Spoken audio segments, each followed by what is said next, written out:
Hello good morning everyone. आज चाहिँ मैले तपाईँहरूको लागि यो ब्याट्रीको आइफोनको ब्याट्रीको विषयमा एउटा इन्फर्मेटिभ भिडियो लिएर आएको छु। ब्याट्री चेन्ज गर्नुपर्दा तपाईँको फोनको ब्याट्री जब ब्याट्री हेल्थ घट्छ त्यसपछि ब्याट्री चेन्ज गर्न जाँदाखेरि तपाईँले विभिन्न किसिमको ब्याट्रीको प्राइसहरू सुन्न सक्नुहुन्छ मार्केटमा हैन। त्यसै क्रममा जस्तो अब कस्तो किसिमको ब्याट्री हाल्ने भन्ने यो हेर्दै गर्नु होला। धन्यवाद। यो मेरो हातमा रहेको छ फक्सकन कम्पनीको ब्याट्री हो, जुन फक्सकन भनेको एप्पलको थर्ड पार्टी ब्रान्ड हो जसले एप्पलको लागि चाहिने यसको चार्जर ब्याट्री र केबलहरू बनाउँछ।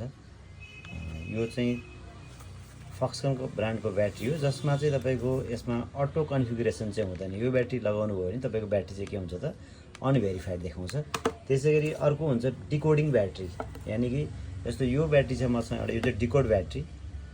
यो ब्याट्रीमा चाहिँ के हुन्छ भने तपाईँले ब्याट्री लगाइसकेपछि ब्याट्री हेल्थ प्रोपरली देखाउने हो र प्लस तपाईँको जुन पार्ट्समा चाहिँ अनभेरिफाइड नगरेर यसले चाहिँ के देखाउँछ भने तपाईँको पार्ट्सलाई चाहिँ युज्ड यानि कि युज रिपेयर भन्ने कुरा यसले देखाइदिन्छ। तर ब्याट्री चाहिँ तपाईँको फोनमा यो ब्याट्री लगाइसकेपछि डायग्नोस हुन्छ।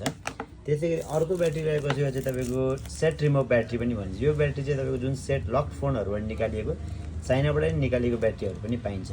यो ब्याट्री जुन तपाईँको फोनको ब्याट्री हो सेम त्यही नै ब्याट्री हो, जस्तो ब्याकअप फोन त्यसले फोनमा भएकोले दिन्छ यो पनि त्यसैले दिन्छ। यसको पनि तपाईँको डायग्नोस गर्दाखेरि यसले पनि देखाउने चाहिँ तपाईँको युज्ड भन्ने देखाउँछ। अहिले मार्केटमा तपाईँको जेन्युन देखाउने ब्याट्रीहरू पनि आइसकेको छ, जसको प्राइस चाहिँ अलिकति हाई छ। यस्तै भिडियोको लागि हाम्रो च्यानललाई फलो गर्दै गर्नु होला। धन्यवाद।